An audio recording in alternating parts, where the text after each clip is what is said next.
Will the Dallas Cowboys play spoiler on Sunday Night Football, or will the Bucs take care of business? We'll break it down on this crossover edition of the Locked On Bucs and Locked On Cowboys podcast.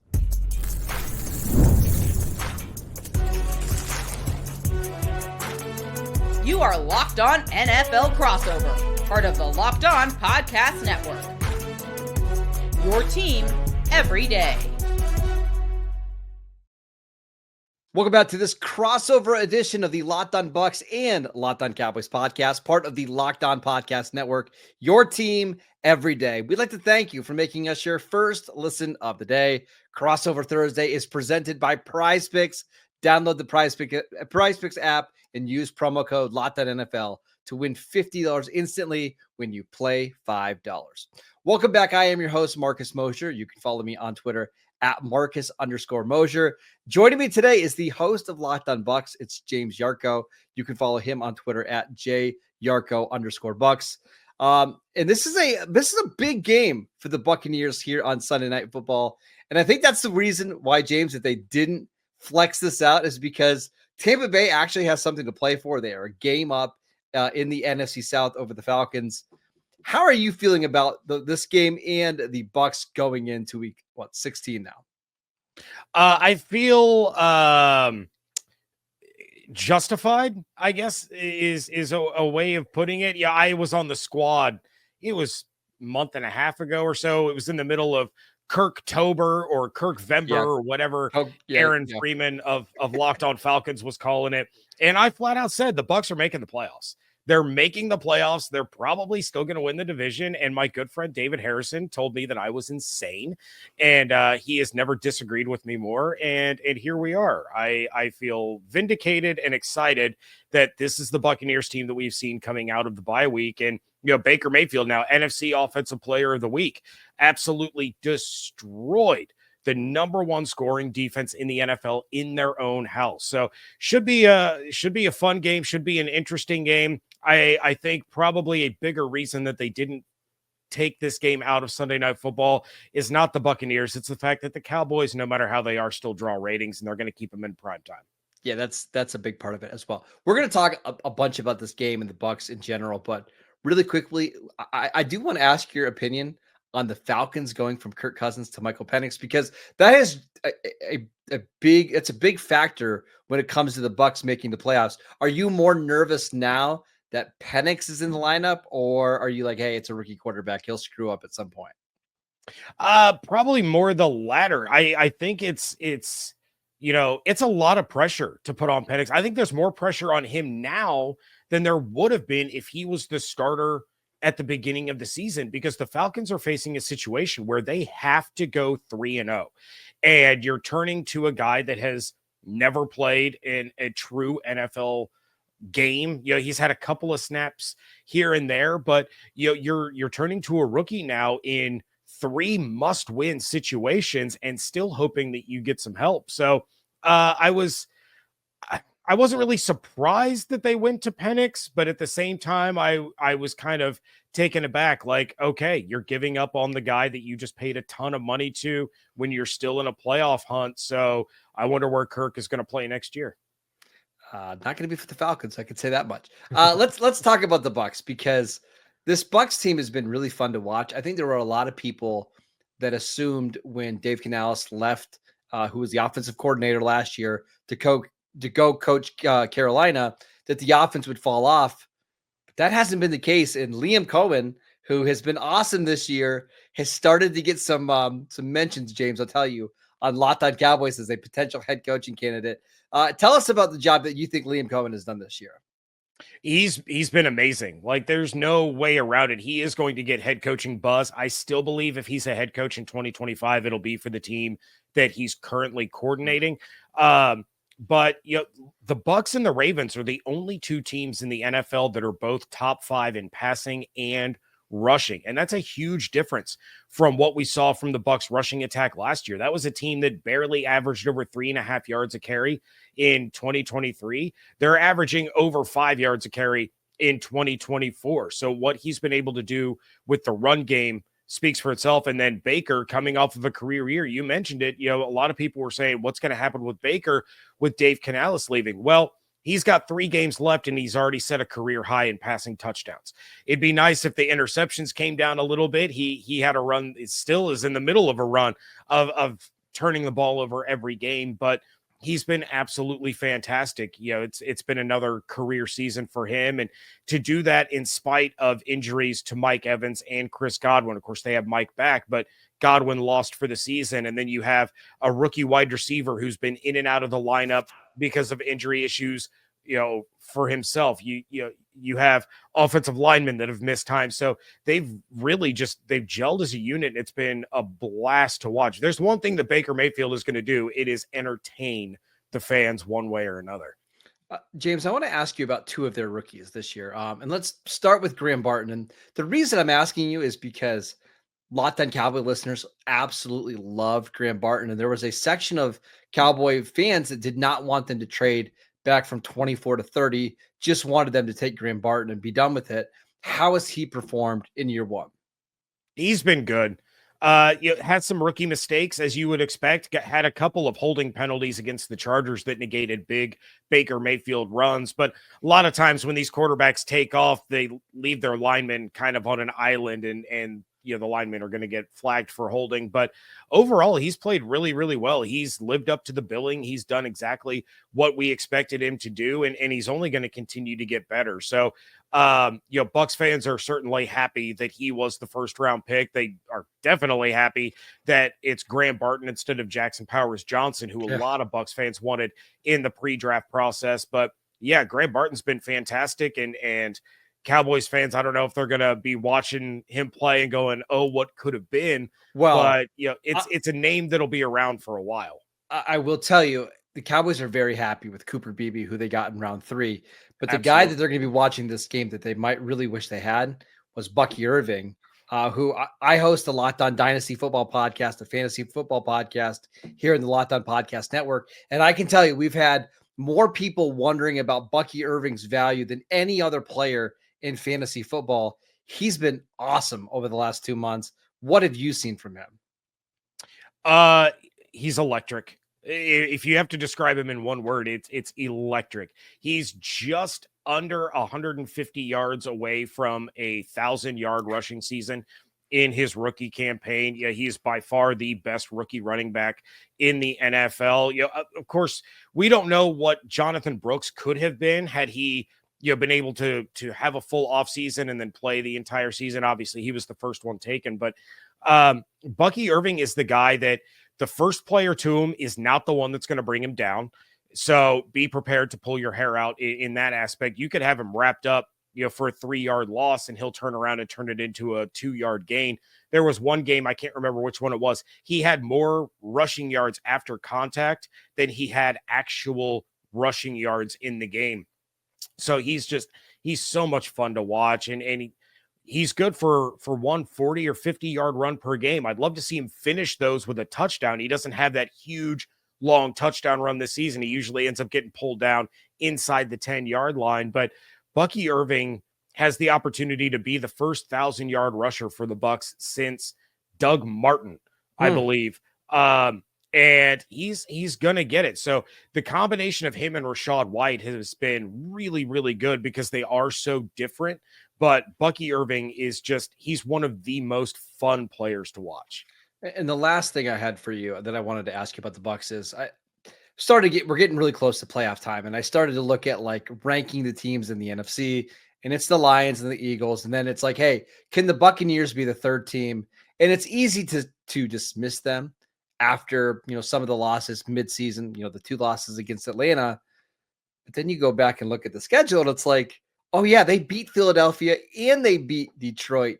Do you view this team as a legit contender in the NFC? That's really hard. And you go back to that Detroit game, the Bucs weren't at full strength. They didn't have Antoine Winfield Jr. They didn't have Kalijah Kancey, but they still managed to get the job done in Detroit. You look at the Philadelphia game, and while that was a dominant performance, the Eagles didn't have A.J. Brown or Devonta Smith in that game. So that one's a little harder to judge, but there's 2 things that every team that succeeds in the playoffs does. They can run the football, which the Bucs can do, but they have a good defense, which the Bucs do not. You can chalk that up to injuries.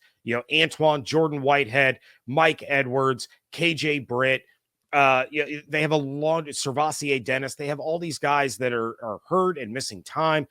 I don't know if they have the horses to be able to stop Philadelphia in Philadelphia.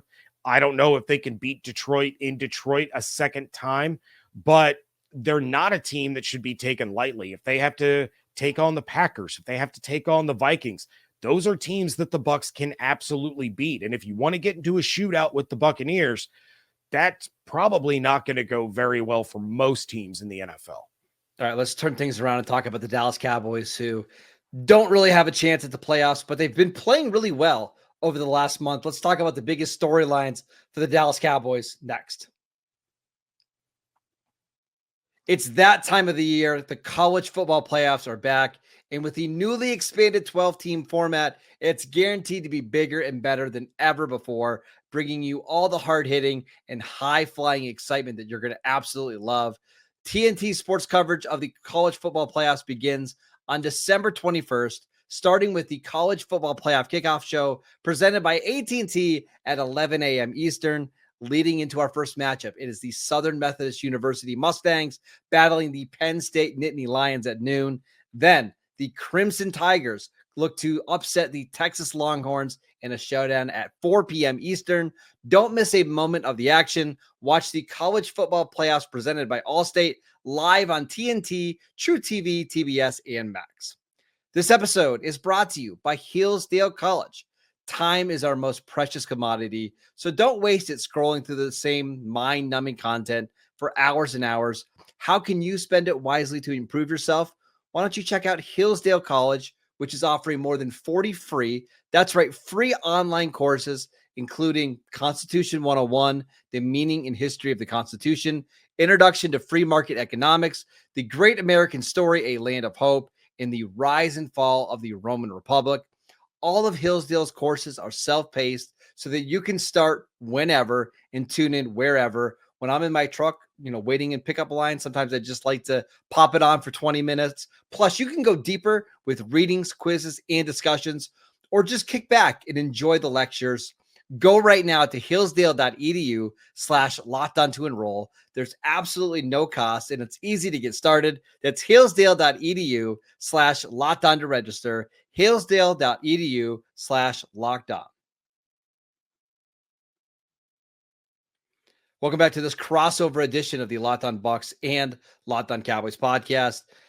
And James, I guess we have to talk about these Cowboys who are 6-8 right now, but they have won 3 of their last 4 games. It should have been 4 in a row if it wasn't for a mistake on a punt block, which we're not going to talk about on Monday Night Football. But for the Cowboys, I think the biggest storyline in this game is they're playing for Mike McCarthy's job. There's been some whispers and rumblings over the last month that maybe Mike McCarthy will be back in 2025. And I think this is a big opportunity because they have Philadelphia and Washington the final 2 weeks of the season. If they lose the last 3 games of the year and they finish 6-11, I don't see McCarthy coming back. But on a primetime stage against the team that we think is going to the playoffs, if you could pull off a win with a backup quarterback, without Trayvon Diggs, without DeMarvion Overshown, without Zach Martin, the list goes on and on, I think that would go a long way to helping Mike McCarthy's case. Yeah, well, and I guess from the outside looking in, it didn't seem like Mike McCarthy was going to return or should have returned for 2024. What is kind of the general feeling around the team right now, knowing that they could save Mike McCarthy's job, but is that something that these players really want to do? Like, obviously they want to go out and win games and there's pride involved, but are these a group of guys that want to play for McCarthy moving forward? It's a really interesting question because I think you're right. Like, I think for most people, they wondered, why did Mike McCarthy come back after the horrible playoff loss where you were a 2 seed and you got blown out by the Packers at home? I think there was this belief of, hey, let's run things back one more year. Let's go all in. And then if it doesn't work, we'll move on in 2025 when his contract expires. But when the Cowboys front office didn't do anything this offseason, they didn't bring back anybody. They didn't sign Dak Prescott and CeeDee Lamb until the season basically started.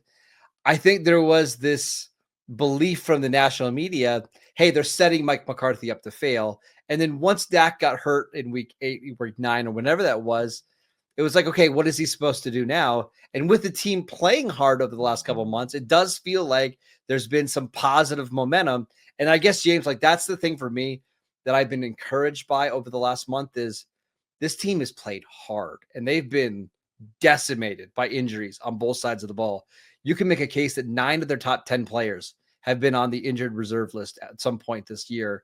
And yet they continue to battle and they continue to put up a good fight against some of these other teams. I would like to see them potentially go in a different direction after this year, but you have to tip your hat to McCarthy for at least getting these players to still believe in him. Yeah, there's no doubt about it. And of course, who knows what kind of matchup we're talking about if Dak doesn't go down. This is a completely different conversation. I think both of these teams are probably playing for their postseason lives in this game. Whether or not Dallas would have been in the running for the division, we could Probably debate not. that, but I think they'd be in line for a wild card spot. But obviously, people, when they hear the Cowboys, they think of CeeDee Lamb, they think of Micah Parsons, though, and obviously Dak Prescott. But you have some other guys that have stepped up. You got Rico Dowdle. You have some of these other contributors now. Who are some names that Bucs fans may not be familiar with on the defensive side that could cause Baker and Mike Evans and Bucky Irving some problems on Sunday night? Yeah, so they've been hurt on defense with all these injuries, but there is one guy that has played outstanding over the last couple of weeks, and that is Osa Odigizua, a defensive tackle who is in a contract year that has been unbelievable at generating pressure. He's not the biggest. He's not the most athletic. He's about 285 pounds, but he is relentless, and he is really good when he's paired with Micah Parsons. Mike Zimmer, the Cowboys defensive coordinator, likes to put those two on the side of the field together, and they run a bunch of twists and stunts in different games against offensive linemen to try to confuse them. And it's the biggest reason why this defense, which was atrocious the first half of the year, has been really good over the last month. And it's why they created 4 turnovers against Carolina last week. Watch Micah Parsons, obviously number 11, but Osa Odigizua, number 97, is somebody that you need to keep an eye on. I love Odigizua. I really do. And I remember talking about his brother years and years ago who went to the Giants. Owamabe Odigizua, I believe. Didn't work. He's a much better player. But yeah, I think everybody like at draft Twitter loved Double O coming out of UCLA. Yeah, no doubt about it. All right. And then I do have to go back to the offensive side of the ball because it seemed like Dallas was really dragging their feet in giving Rico Dowdle a more heavy-handed opportunity until recently. What's been going on kind of with the running back room? Obviously, they brought back Zeke and they've had all these guys in and out of the lineup, but what is it about Rico Dowdle that seemed like there wasn't a lot of confidence in him up until the recent past? How much time do we got? Because this could be a whole podcast. I don't think the coaching staff had any doubt ever about Rico Dowdle's ability. I think they've always thought he was the best running back on the team. I'm not so sure. Actually, I know the front office disagrees with that. There's a certain running back on the team that the front office wanted to see get extended work in the beginning of the year, and that just didn't work out. And it took until November 14th when Mike McCarthy stood in front of the Cowboys media and said, hey, we're going to ditch this running back committee nonsense. It doesn't work. And since that point, Rico Dowdle is second in the NFL in rushing yards. He's averaging over 5 yards per carry. He's number 1 in the NFL in success rate among running backs. He's been awesome. Now, he's not a big play running back. You don't have to worry about him ripping off 30, 40, 50-yard touchdown runs, but he is the guy that it's 1st and 10, he's going to get you 5 yards. Hey, it's 3rd and 2, he'll get you 4 yards. He's always going to keep you ahead of the chains. And with the Cowboys now just really leaning on him and giving him 20-plus carries every single week, shocker, they finally have a run game. And it's really cool to watch. This has been a really bleak season for the Cowboys in a number of ways. But at least Rico Dowdle, who has 100 rushing yards in each of the last 3 games, has been one of the few bright spots. Yeah, it's definitely going to be fun to watch him, going up against this Bucs rushing defense, which hasn't been good, but they have improved greatly over the course of the last month and a half.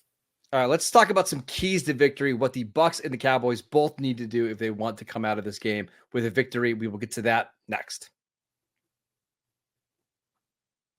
This episode is brought to you by FanDuel. Get ready to tackle the NFL action with FanDuel, America's #1 sportsbook, because right now, new customers can bet $5 and get $150 in bonus bets if you win. The FanDuel Sportsbook app gives you everything you need to place live bets on the NFL all in one place. So when you get a hunch in the middle of the game, you can check out the latest stats, view live play-by-play, and so much more on the same page where you place your bets. Just visit FanDuel.com to join today. You'll get started with $150 in bonus bets if you win your first $5 bet. That is FanDuel.com. Never waste a hunch and make every moment more with FanDuel, an official sportsbook partner of the NFL. It's a crossover edition of the Locked On Bucs and Locked On Cowboys podcast. I am your host, Marcus Mosher. It is James Yarcho from Locked On Bucs. James, let's talk about the Bucs first. What did they need to do on Sunday night to get a victory? I would say, the keys in this one, keep running the football, bring the pressure like you did against Justin Herbert, and don't let the moment get too big. So let's start with running the football. Dallas allows 4.8 yards per carry this season, 4.5 yards per carry over the last 3 games. But at home, they're allowing over 5 yards per carry. The Buccaneers is that bad? Yeah, a little bit. It's not good. We'll say that. But the Bucs are second in the NFL at 5.2 yards per carry on the season, 5.9 in the last 3 games. And they've been better at running the ball on the road, averaging 5.7 a carry compared to 4.6 at home. So the key to all of this is give the ball to Bucky Irving and Rachaad White. That's what you need to do. And we've seen Baker make some mistakes. We've seen him throw some bad interceptions by making some bad decisions. We've seen him throw some interceptions that were just great defensive plays. You tip your cap, you keep it moving. But the Bucs tend to get a little heavier into the run game in the second half. They need to start heavier in the run game and immediately take the pressure off of Baker. Speaking of pressure, bring it against Cooper Rush. He's been sacked 11 times this season, 4 in the last 2 games, and he's being pressured on 16.5% of his dropbacks. That's going to lead to mistakes if the Bucs can generate the amount of pressure that they did on Justin Herbert. They snapped his interception streak when Jamel Dean plucked one out of there, but they were constantly all over him, whether it was Vita Vea or Kalijah Kancey. Levante David was making Justin Herbert's life miserable. That's the level of pressure that you have to bring, because while Rush has done a solid job of protecting the football when it's in the air, he's fumbled 9 times in the last 7 games. He's only had 1 game in the last 7 weeks where he didn't fumble at all. So if you get to him, there's a good chance you're going to get the football. And then finally, not letting the moment get too big. The Bucs are 0-5 in primetime games in the Baker Mayfield era. They lost to Philly and Buffalo last season. That Buffalo one I'm still bitter about, because there was a Hail Mary at the end where Chris Godwin was just, it should have been aggravated assault charges, but no pass interference was called anyway. And then this year they blew one to Atlanta.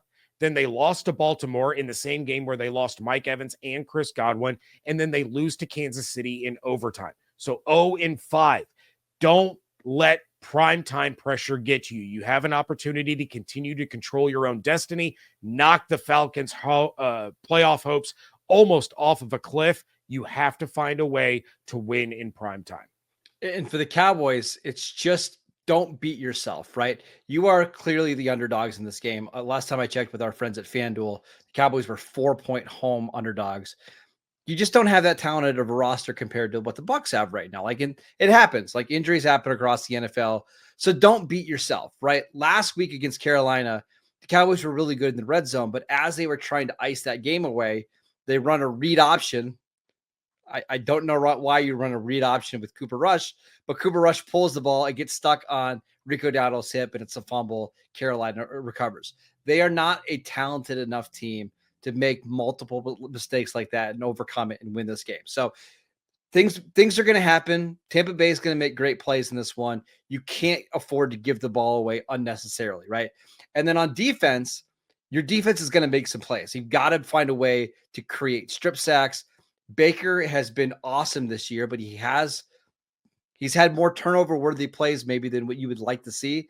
So if you get the opportunity to make one of those turnover worthy plays, make it. And that's going to have to be your offense. We know this Cowboys offense in most games struggles to go over 20 points. So if you can get turnovers on defense, if you can get shorter fields with your special teams, you're going to have to do it. And the third and final key is just keep it close, right? Keep this game close going into the fourth quarter because you never know what's going to happen. Again, Dallas has not a lot to play for, so they can play loose.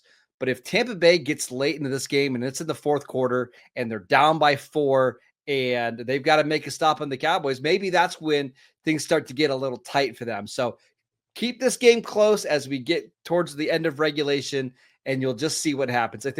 I do think this is going to be a fun game. I think there's going to be a lot of points scored on both sides. I do think Tampa's going to win. But again, it's a Sunday night football game in Dallas. You never know, James. Never know.